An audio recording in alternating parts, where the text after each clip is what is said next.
Welcome to Real Talk on Islam Live, where we will bring in our panelists who in the first half of the show will discuss interesting theological topics from the perspective of Islam, and in the second half they will answer your questions. Our topic today is, how does food affect our spirituality? Assalamu alaikum. Peace be with you. I'm your host, Ahmad Khan, and welcome to Real Talk on Islam Live, where we discuss interesting theological concepts. And today's topic is, how does food affect our spirituality? Today we have our panelist, Imam Fahim Urshad. He is stationed in Phoenix, Arizona, and serves the southwest region of the Ahmadiyya Muslim Community, USA. And he is the graduate of the prestigious Islamic seminary of Jamia Ahmadiyya. So I welcome him today in this fruitful discussion on how food affects our spirituality. We're going to be using the platform of the Holy Quran to discuss many of our points, of course. That is the basis of Islam. And then we will also use the book, The Philosophy of the Teachings of Islam. This book is by Hazrat Mirza Ghulam Ahmad, peace be on him, the promised Messiah. He wrote this book in 1896. He is the founder of the Ahmadiyya Muslim Community worldwide. And he wrote this book in 1896 for the Greater Conference of Religions in Lahore, and the purpose was to answer 5 questions of our existence, talking about the soul and the topic that we're going to be discussing today, how food affects our spirituality as well. So without further ado, we're going to get into this conversation. And I would like to kind of first highlight that the book discusses 3 states of man. And the most basic state is the physical state, or the natural state of man, nafse amara. And in this state, the person is basically doing all of the physical things that he's inclined to do, including eating and drinking. So Imam Fahim, when the Quran 47:13 states, they eat even as the cattle eat.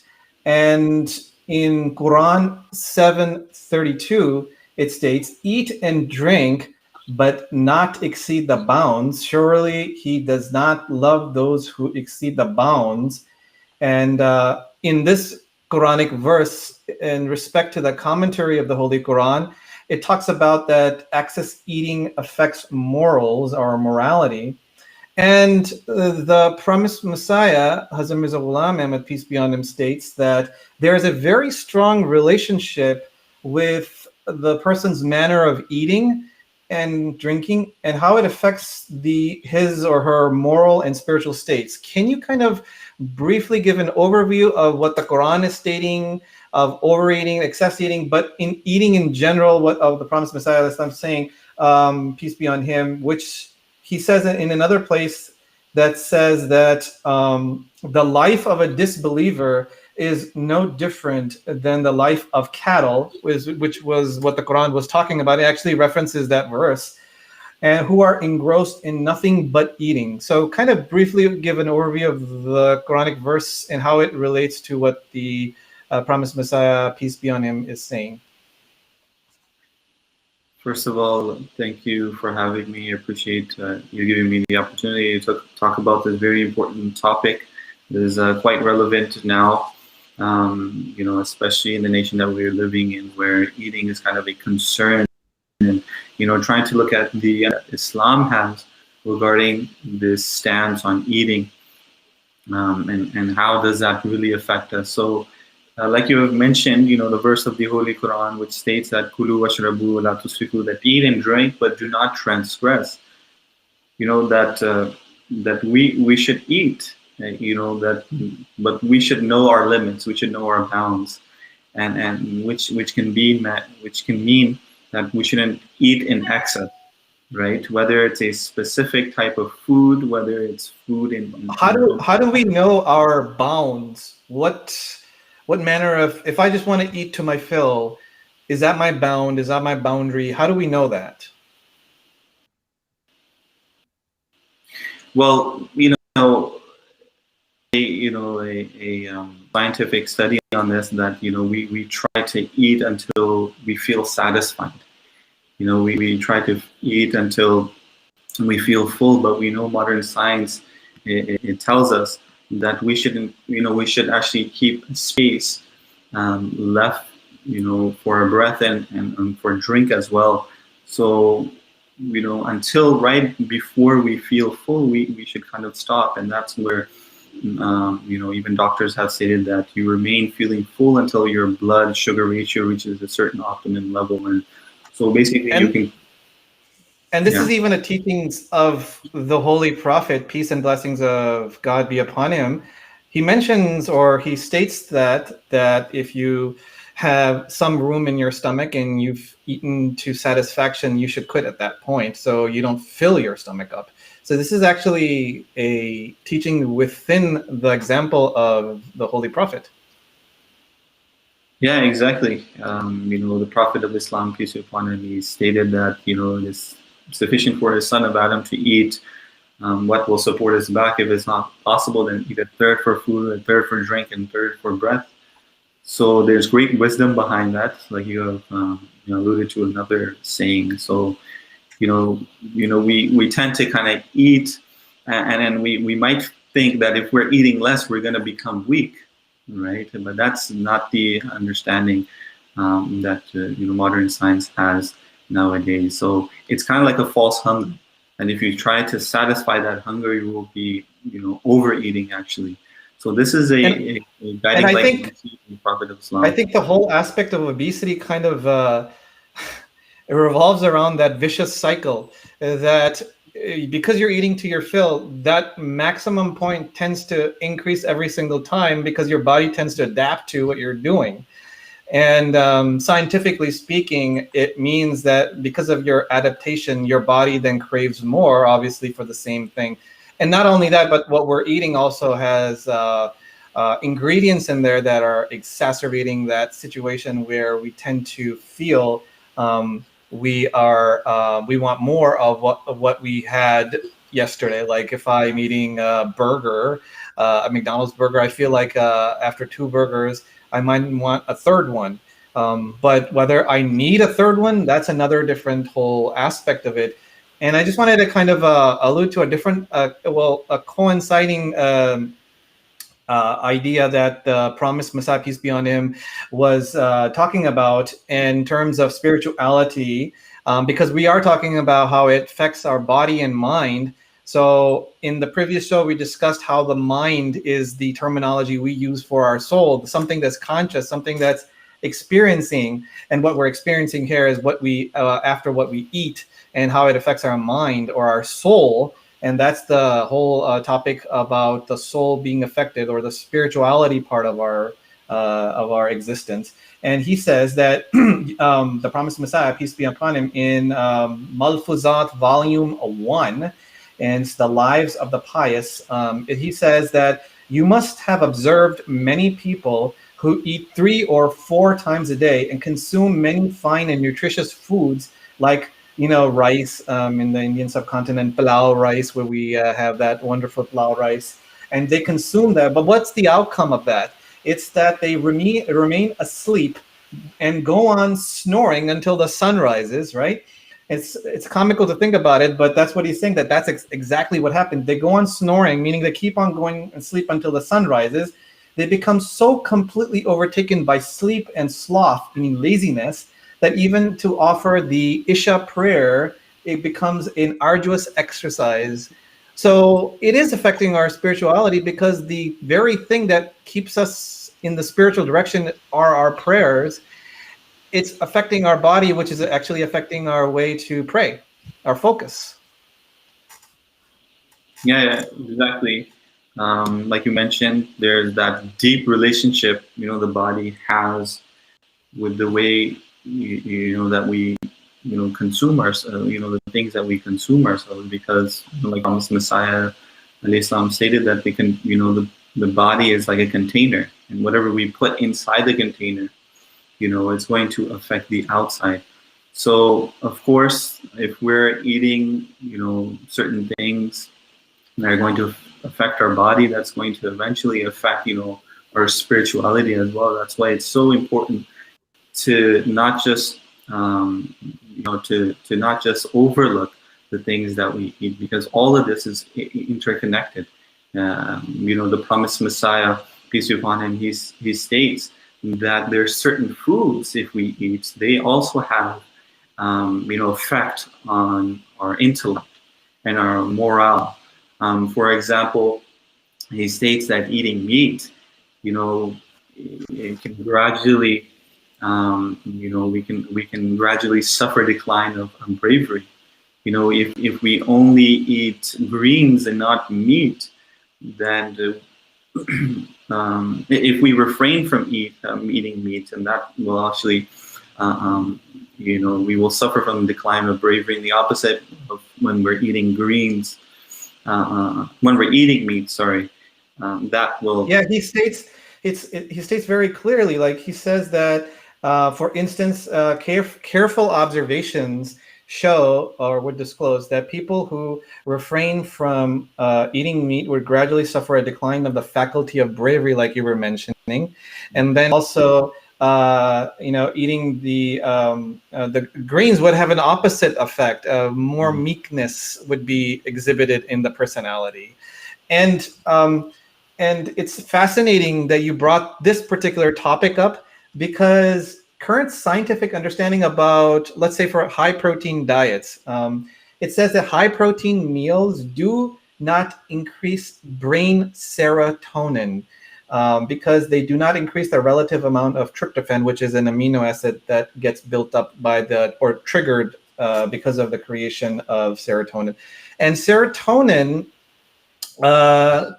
amazingly, is a chemical that is in our guts, gastrointestinal tract, and a bulk of it's actually more produced in our guts than our brains, and about 80 to 90%. And there is some sort of a information flow from our gut to our brain, right? Where this serotonin chemical is interacting. And there was a theory built around this called the serotonin deficiency hypothesis in 1979 by a group of scientists, leading by the scientist named Brown. And the Brown study basically explores how that serotonin is affecting our behavior, and how the increase is actually decreasing the aspect of impulsivity and aggressiveness. So I'm going to show you a video regarding that particular aspect of information of how the serotonin plays a role in our body, and how it relates to what the promised Messiah, peace be on him, was saying 100 years ago. And this aspect was recently discovered, in our time, actually 20, 30 years ago. So we're gonna play that video now.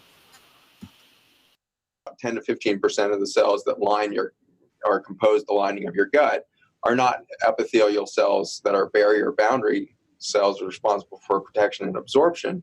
They're instead endocrine cells. And those 10 to 15% of those billions of cells that are endocrine cells are the manufacturing plant for serotonin. So there again, we find out, okay, the brain is not really the brain, it's maybe the second brain, and the primary brain is really, in regard to kind of an information stream and manufacturing, is maybe the gut lining. So we've been arguing over, is the brain the first brain and this is the second brain, or vice versa, with some of our colleagues in recent years. And it's a fun debate, because we start to realize, wow, there's so much information flowing out of the gut up towards the north here. And so it turns out there's, for every 10 parts of information exchanged between the gut and the brain, 9 parts are information flowing up and 1 part is information flowing down. And so from a sheer information volume, it's clear that the gut dominates this relationship between gut-brain. But it gets more complex and gets into this microRNA situation when we start to realize that the enteric endocrine cells can't actually produce serotonin unless the correct species of bacteria is sitting on the gut side of that cell. And so you have to have a direct influence and relationship between the secretions of a bacteria and that enteric endocrine cells before you can get the production of serotonin. Impulsivity and aggression have both been linked to serotonin. It's people who commit suicidal acts and people who commit aggressive acts and people who commit impulsive acts have been shown to have reduced levels of serotonin, irrespective of their mood state. So one of the thoughts in increasing serotonin levels is that it removes some of that impulsivity, which certainly, from the standpoint of self-harm, is obviously a very, very positive thing. So that kind of explains the scientific aspect that both in Imam Fahim Arshad was talking about and what I was referring to. So there are some receptors that inhibit, prohibit from us to act out of impulsivity and aggressiveness, and some of the receptors are exacerbate that situation. We're going to go into a different topic of unlawful and lawful now.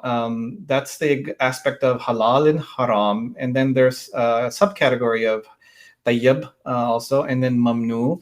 So we're going to play a video that is explaining briefly why some, not all things are meant for eating. And the video is a question and answer of Hazrat Mirza Tahir Ahmad, the fourth Khalifa of the Ahmadiyya Muslim Community. May Allah have mercy on him. He's describing the situation. So we're going to play that video now. What manner of what manner is the service rendered to you by everything? That is the question. Everything is not for eating. Even those words which are not forbidden otherwise, from in relation to the dietary rules and regulations of the Holy Quran, they are not forbidden, yet you do not eat them for other reasons, although they could provide a wholesome meat.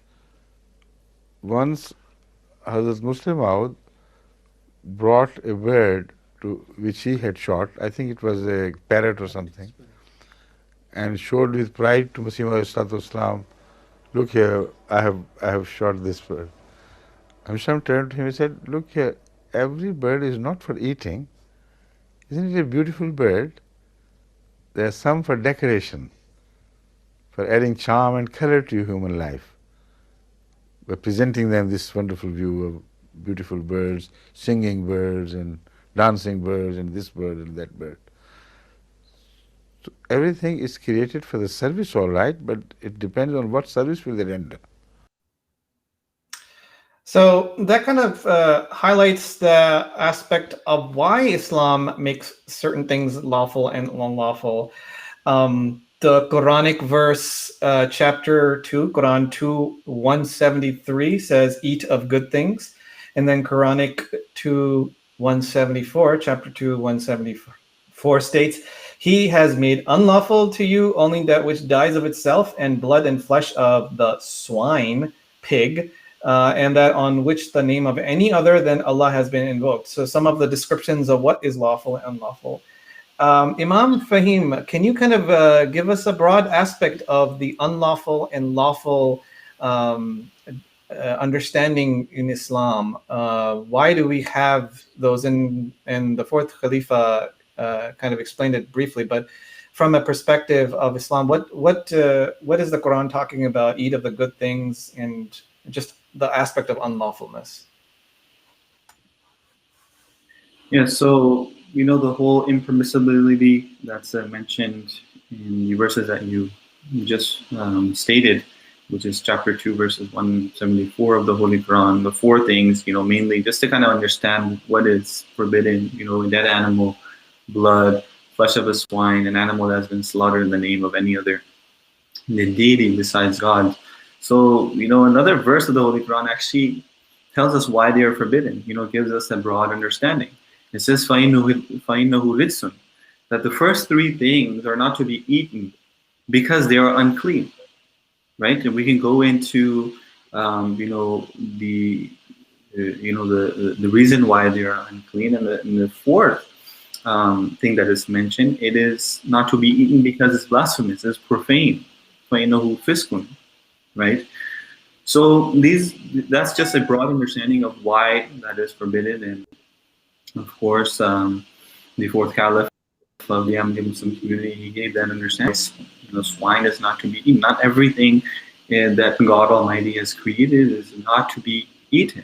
There's other purposes, there are other reasons and aspects. And the promised Messiah, peace be on him, actually explains it in the Philosophy of the Teachings of Islam book, that different cultures, when they looked at, let's say in this case, the swine, the pig, they had literally named it in a way of how they felt about it, or the descriptions about it. For instance, the Greek physicians called it a foul animal.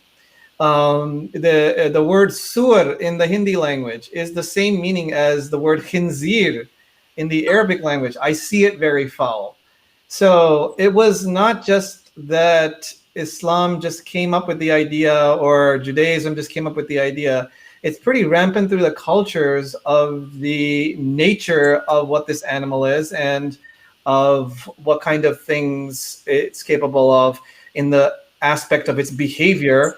And if we just kind of tie it with our original discussion in the beginning of this show, we were talking about how the natural state of man is very much affected by what we eat. This thing is not just about physical aspect of it, but it's also spiritual. And this is where we're getting into the spiritual aspect of it, that the behavior now is getting into our spirituality and how it's affecting us as human beings. Is that a correct way of looking at it, Imam Fahim? Yes, exactly. Like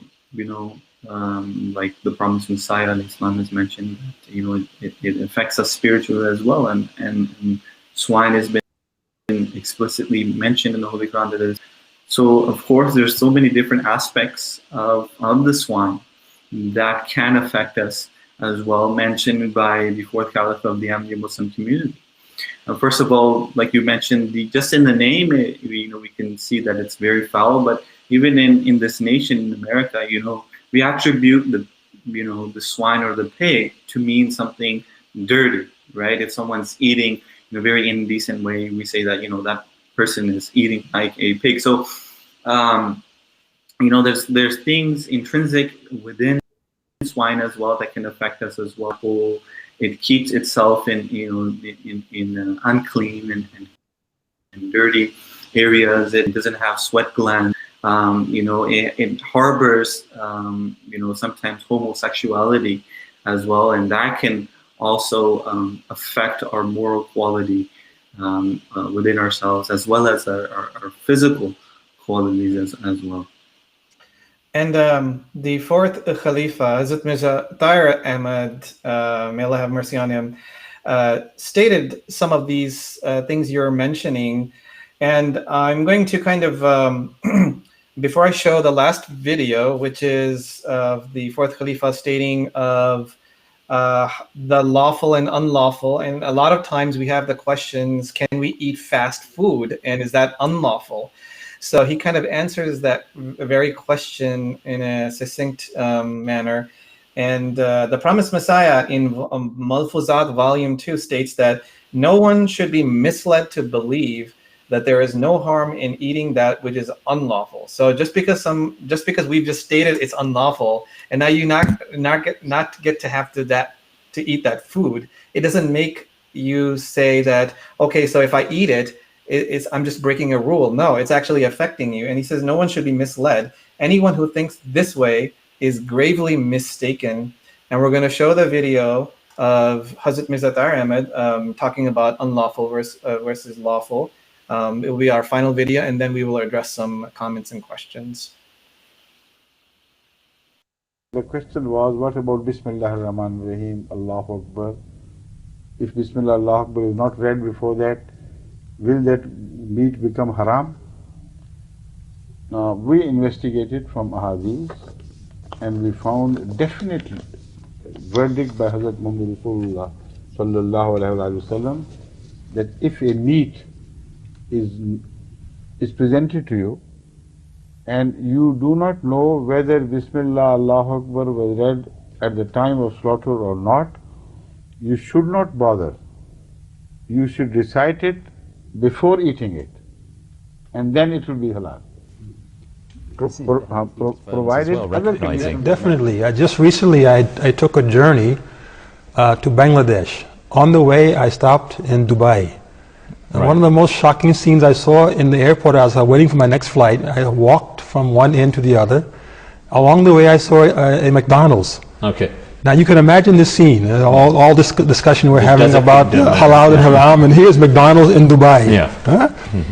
As I came close, I looked over and I saw these three Arab gentlemen, fully garbed, you know, in the long white robes and the headdress, and they're just eating away their McDonald's burgers, you know. So as you say, there has been a worldwide effort to accommodate the Jewish kosher laws and now the Muslim laws of halal and haram.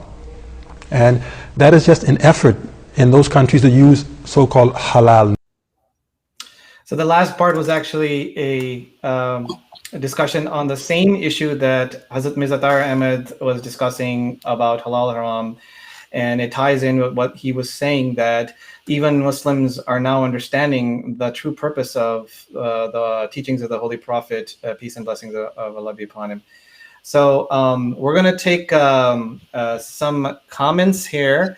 One question though, Imam, how can we convince non-Muslims and a lot of Muslims who have big problems with regulations on food in Islam, and based on what we just heard from the fourth Khalifa, how can we ourselves, first of all, know? We know it very well because we try to follow the teachings and the guidance of our leadership. So in that question, how can we convince them? Yeah, it's a very good question. In regards to how can we convince, I was just trying to understand the question. How can we convince our own Muslims about the... non-Muslims and a lot of the Muslims as well who have big problems with regulations on food in Islam. So I guess mostly from the non-Muslim perspective, that why are we not eating pork or anything like that?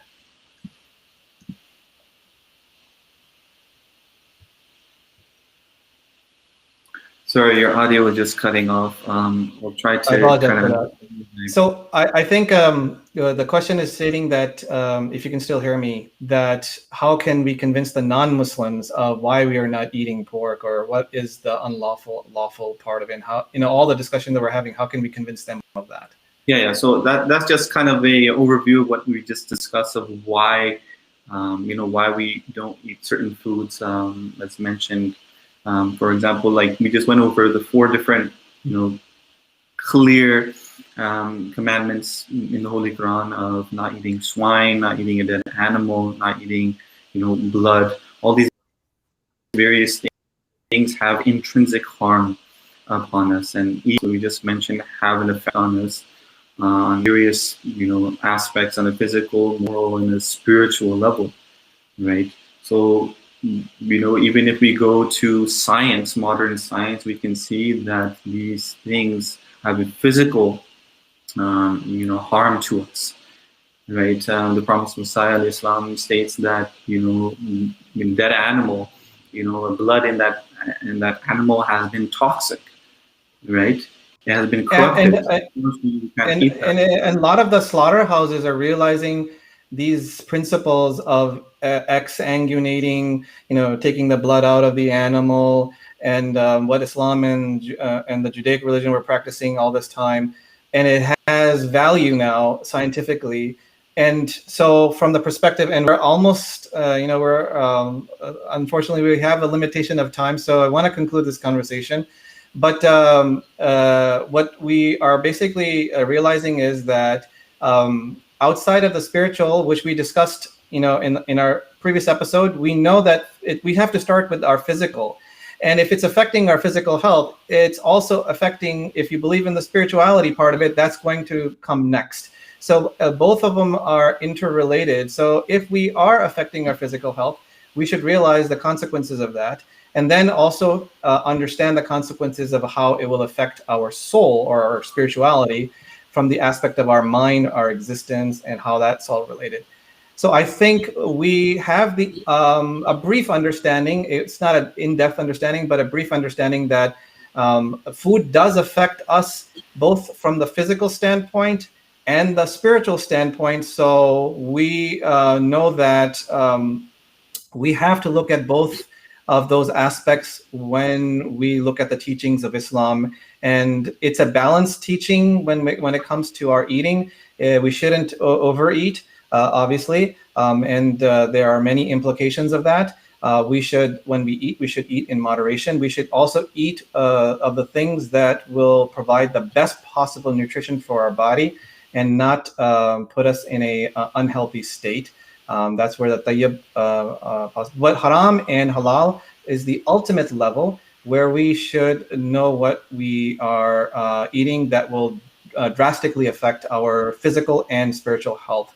So I thank Imam Fahim for attending our session today, and we will continue with the next episode on September 26th. And hopefully you think about the topic and discussion we did today. And with that, I say peace be with you. Assalamu alaikum to you all. Thank you very much. Thank you for joining us today as we had an in-depth discussion on the topic of food and spirituality. We hope you enjoyed it. Please join us next on September 26th at the same time, where we discuss how we can experience God. Don't forget to subscribe to our channel below for the notifications of future shows.